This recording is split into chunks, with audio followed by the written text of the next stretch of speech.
Jean, thank you very much for the opportunity given to explain to our listeners how the French system of professional in the field of restructuring works.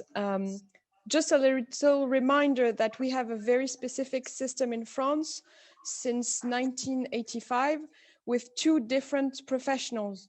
On one side, the administrateur judiciaire, judicial administrator or trustee, who will assist the company and its management in finding and implementing the solution of turnaround.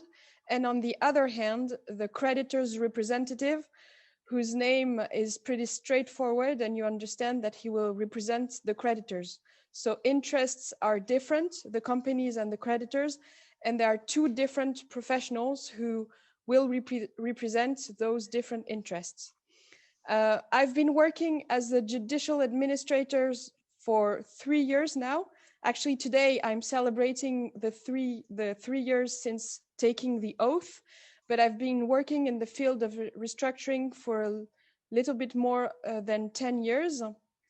And since January 2020, I'm the Secretary General of the Conseil national des administrateurs et des mandataires judiciaires, which is the nationwide body representing those two professions. You were asking what is the role of the Conseil national. There are three different kind of role. The first one is directed towards the professionals, so administrateurs et mandataires judiciaires. It's organizing their professional training, supervising them in their compliance with professional obligations, and also supervising firms with statutory inspection every 3 years, and also unannounced checks of firms when it seems necessary that there might have been a breach of professional obligation. Then there's the second role, which is organizing an online website to allow creditors to file their claims online. The Conseil national is engaged into a digitalization process, and this year we should be able to give a new version of the online website with additional functions available for creditors, and we are very much looking forward to getting this done. And the third role is establishing a report on the profession and the professionals to the attention of the Ministry of Justice every year, because we need to tell the Ministry of Justice how the professionals work and what is their situation of the profession. Just to give you an idea, in 2019, there were 150 judicial administrateurs judiciaires, and 300 about mandataires judiciaires.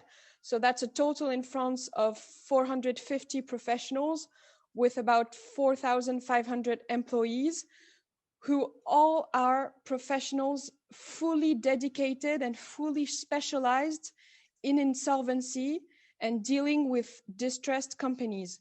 That's my day-to-day job is only dedicated to trying to find solutions for companies with economic, financial difficulties in order to enable them to pursue their activity, to save jobs, and also to repay creditors. Thank you very much, Hélène. We are very happy to see a young generation of talented administrateurs judiciaires. Could you just, for our auditors, repeat how it works in France, because it's very special. We have dedicated courts, we have dedicated professionals. How is it so different from other European countries? Well, the main difference is what you've just said, Jean. It's that there are two professions, and that those two professions are fully dedicated. So they are not lawyers, they are not accountants. Their job every day and all year round is to help companies or to make the liquidation, when we speak of mandataires judiciaires, of companies who have ceased their activity. you mentioned it as well. In France, we have commercial courts who also are specialized in dealing with any commercial dispute, but as well in dealing with insolvencies. The judges are themselves were professionals working in any field of it could be accounting, but they could have been a manager of companies, so they have their own experience of dealing with business, and they give their experience to managers in distress, and they help in the court taking the decisions for the companies. On the side, we also, of course, have lawyers and accountants who specialize themselves in restructuring, but that's part of their activity, when administrateurs and mandataires judiciaires only do insolvencies and restructuring every day. And what is also important in the French system is that we have in the judicial procedures different hearings where the court will have a report on the situation of the company and will make decisions on the next step, whether it be repaying the debts over a certain number of years, or deciding on an asset deal, plan de cession, where someone will take over a part of the assets, part of the employees, and give the business a chance to survive. Okay, thank you so much. And how does that have any influence in France on the implementation of the directive? Do you have any view on who would be this professional in the field of restructuring? Is it an administrateur judiciaire, or could it be someone else? What is your view of the future of the implementation, and which actor would be the P4 professional in the field of restructuring?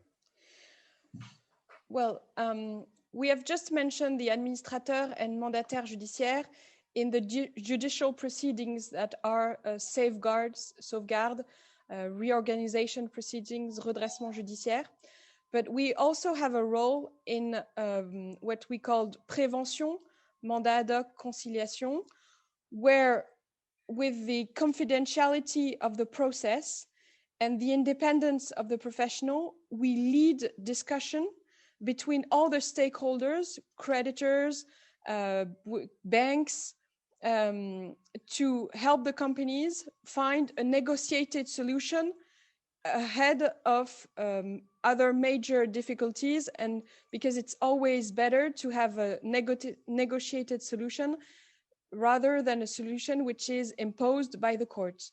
So this prevention part of our activity today is mostly done by administrateurs judiciaires, and we understand when we read the directive and the P4 role that the French system has kind of been a model in order to design this P4, and that there will be, in terms of implementation, a rather light implementation to be expected, because France already has those very structured professionals, dedicated and specialized. Just to give you an idea, in order to become an administrateur or mandataire judiciaire, you have to gain experience with professionals. You have to sit national examinations in accounting, corporate finance, and law. And what is, I think, the most important thing is that the conciliateur, when it has this role, is someone independent. So he's not dependent on the creditors.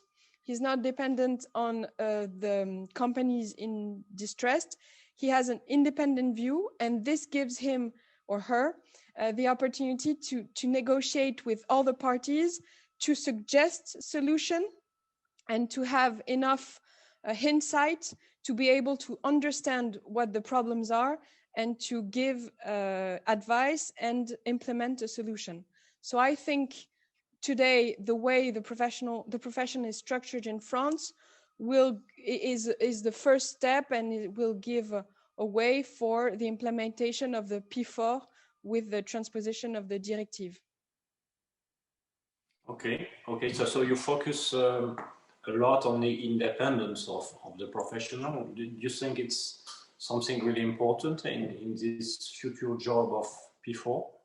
Yes, I think it's absolutely essential, because when you're in the situation of distress for the companies, you have to keep in mind that creditors will have to make efforts for the companies to continue its business. That's at least how we see it in France. And it's important that with its independence, the professional can give an objective view of the difficulties, can say the management has not done any foul play, has just been dependent on the market or the competition from other companies. Here are the steps that will be taken in the turnaround. The forecasts that are presented to the creditors are realistic, and that this is the way the creditors will be reimbursed, or the efforts that the shareholders, for example, have to make with additional funds in order for the company to continue its activity. So I think, and this is what gives us, when we do these negotiations, the credibility, the independence. Everyone around the table knows that we don't have interest for any of the creditors. We don't have interest with the debtor himself. And so that when we present a solution, we believe it is the right solution, and that it will enable everyone to make the most of this difficult situation. Okay, so it means in France we have a sort of experience in the preventive restructuring, which is the main focus of the directive. We've done that for many years, but how do you think the administrator, the French administrateur judiciaire, could be as well the P4? Because in fact, when we are talking about preventive restructuring in France, if I understand well, it means unanimity. It means you need to have the agreement of everyone. But when it comes to a more difficult situation where you can't have anyone agreeing with the plan, how do you do that? And why do you think it should be the same one with the whole restructuring after the proceeding?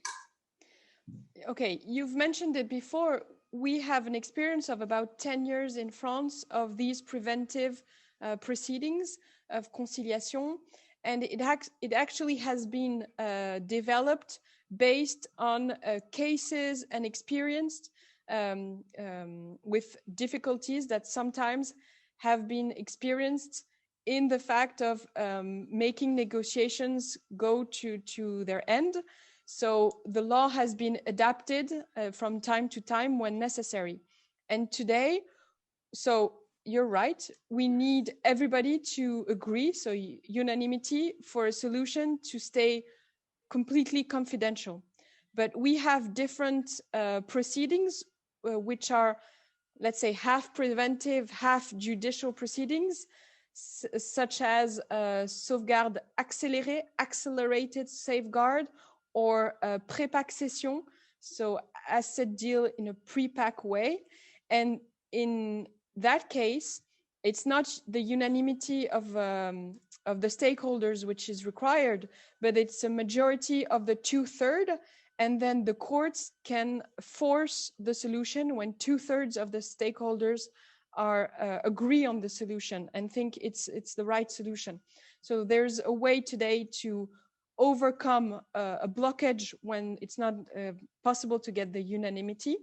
And I think we also have in France the Comité des créanciers, which is a little bit a sort of preview of what the directive is trying to plan in terms of classe de créanciers, in the French terms. And so creditors will be in different groups.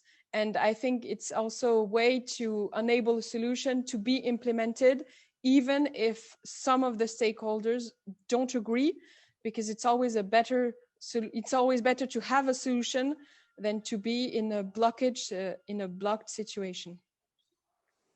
Okay. Thank you so much. And about the professional, you know, we are a few countries in Europe trying to design the best solution with INSOL Europe, of which you're a member, and thank you for that. I encourage you to tell all the young administrators that it's useful to be in INSOL Europe. The second part of the question is who should be this professional? Should it be the same one in the preventive restructuring you just talked about? And then in the implementation of the solution before the court, should it be the same administrateur judiciaire, or should we change players? You know, many countries are wondering if it should be the same one or not. What is your point of view on that? I think we have to keep in mind that we are only involved when there's a need for urgency. Where the company is in distress, we're like a doctor working on the ER, emergency room. So we need to find a solution quickly. And when you've spent a few months negotiating with the stakeholders, you feel that the negotiation will not be able to achieve. It's important, I think, that when you go into a judicial proceeding, it's the same players, because you already have studied the case, you know what is at stake, and that way you can go faster. I know that there's been a lot of debate, and in some cases sometimes the professional is changed because the court thinks it's better to have a fresh view. But the big disadvantage of a fresh view is the weeks, 2-3 maybe, but that is time that it takes for the new professional to get all the information, to make his own view of the situation, and then to start going and making the turnaround. So I think it's important it's the same professional. We can think maybe that in larger cases or cases for larger companies, 2 professionals are designated, and so a second new professional gives his fresh view on the situation. But this is what I've said, the continuity and the urgency of the situation for me calls for having the same professional in the preventive and then afterwards in the judicial proceedings, because the failure of negotiation in the preventive part is not necessarily the fault of the professional. It can be that a stakeholder is really maintaining his position without making any efforts, and then you cannot do anything but force them through the judicial proceeding. Sure, you're right, and at least it allows you as conciliator to share the view with all stakeholders, so that they don't have any surprises when the plan is implemented after. Yes, okay. That's very true. And could you tell us a few words on the status of implementation in France right now? There are some discussions between the government and professional bodies on the implementation of the directive. What should be done? Do you have any idea of the status of the implementation, and what are the main directions France is taking towards this implementation? To be very honest, I'm not perfectly up to date on that part. And I know that the Ministry of Justice has launched a big public consultation, which is due, I think, next week. And so they will gather all the different ideas from anyone in the field of restructuring and beyond for the implementation.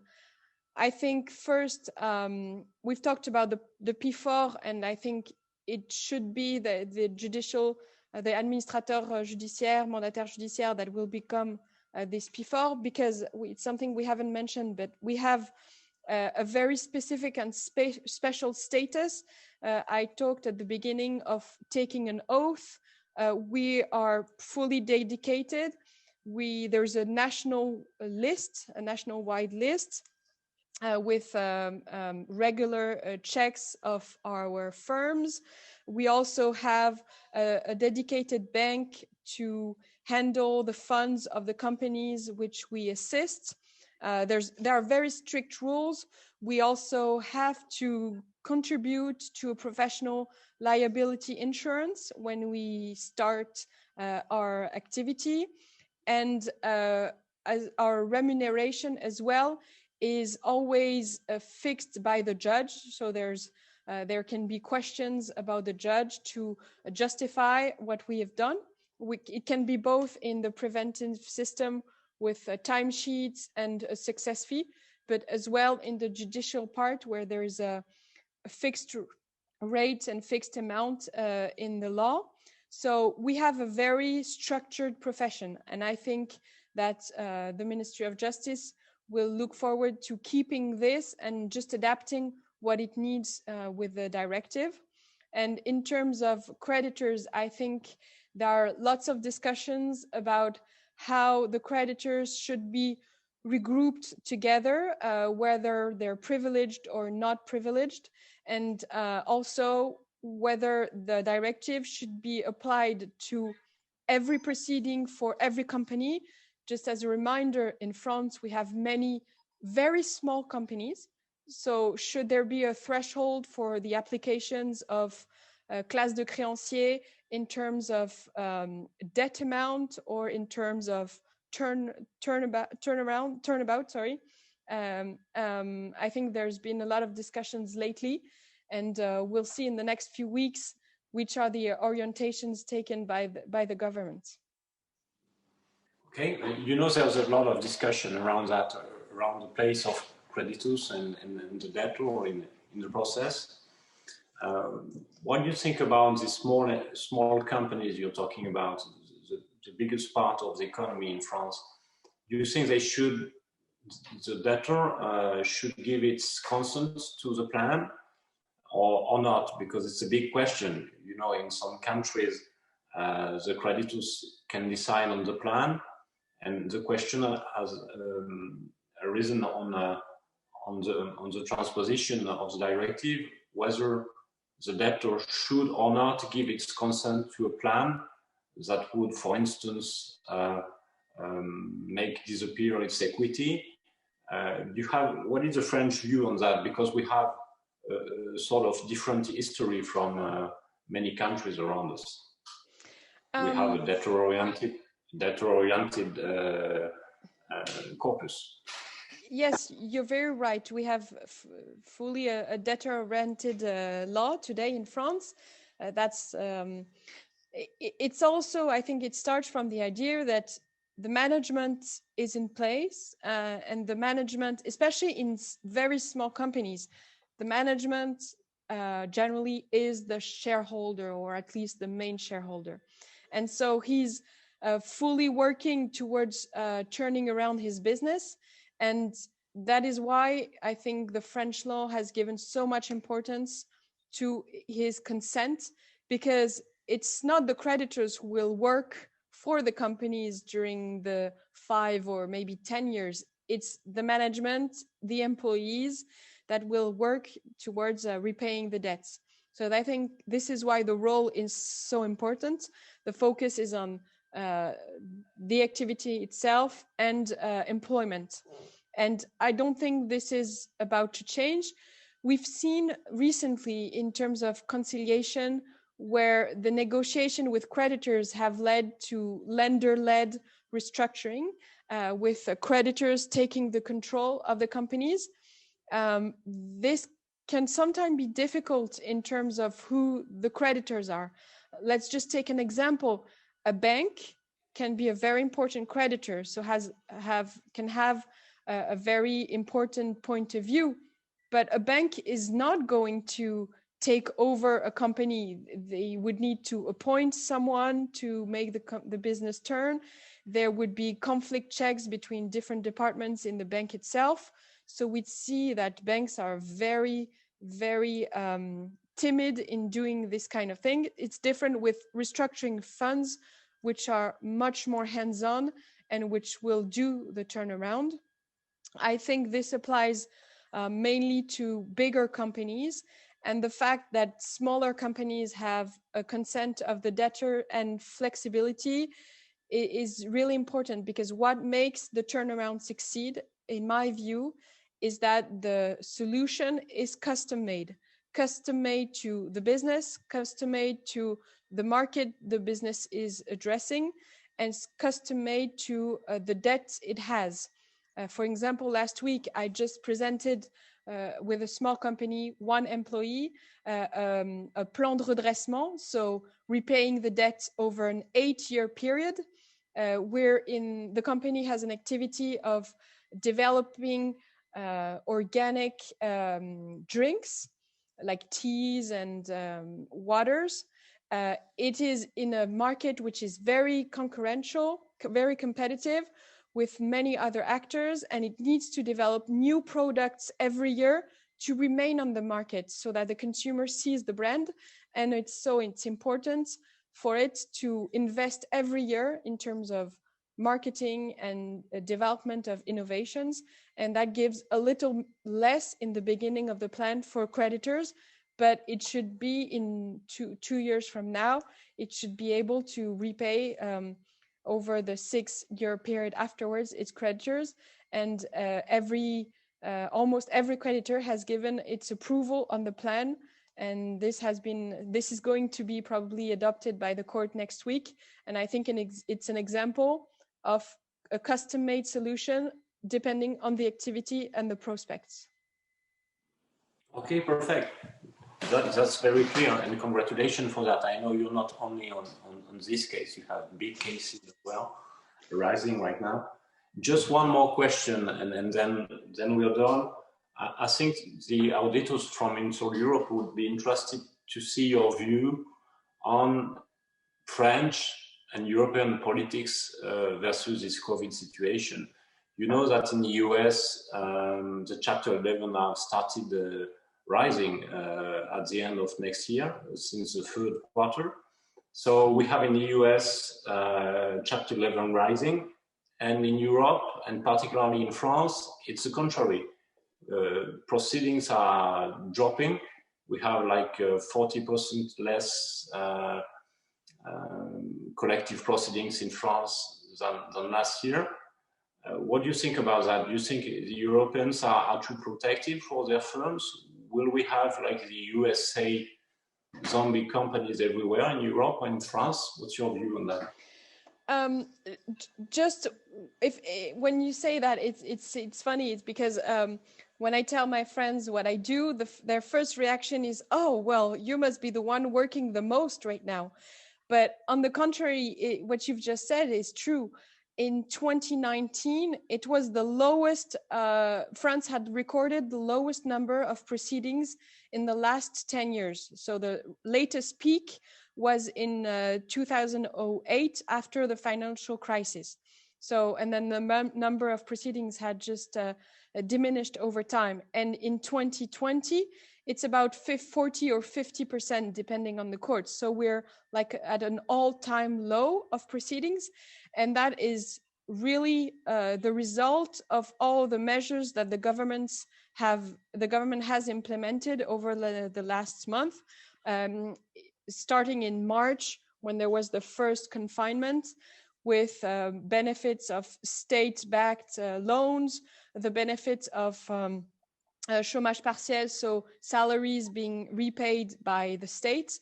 I think it is important, well, of course, the government is being protective, because we've said the focus is debtor focus and also employment focus. So it's a way of preventing a massive layoff in the companies. But what I think is important is to prepare when the activity will start again. So when everyone has got his vaccine shots, and then we can start life as before, if that will be possible one day. But when the activity starts again, to be able to restart from day one. And so I see a lot in the streets of Paris, a lot of restaurants making repairs. I see other companies thinking about strategy, digitalization, because we've seen a boom in online transaction. And I think that companies that were behind have taken this time to take a step forward. I think the government had no choice but to support the companies, but what has to be prepared as well is the starting over of the activity. And we'll see, in terms of professionals, we are, I think, ready to tackle the number of proceedings that unfortunately will be opened in the next few months. We haven't seen a wave yet, and we don't think there will be one massive wave, but maybe little waves over time. But we, as I said, we're 450 professionals. We were about the same number of professionals in 2009, and we tackled the peak of insolvency. So we're ready for that, and we will try to find a solution for every company when the businesses can restart. Okay, that's perfect. I think this is the last word for this interview. Thank you again, Hélène, for being there, and I'm sure INSOL Europe will be happy to see a new French faces and young talented people like you representing France in INSOL Europe. So thank you again, and talk to you soon. Thank you very much, Jean. Bye-bye. Bye, Hélène.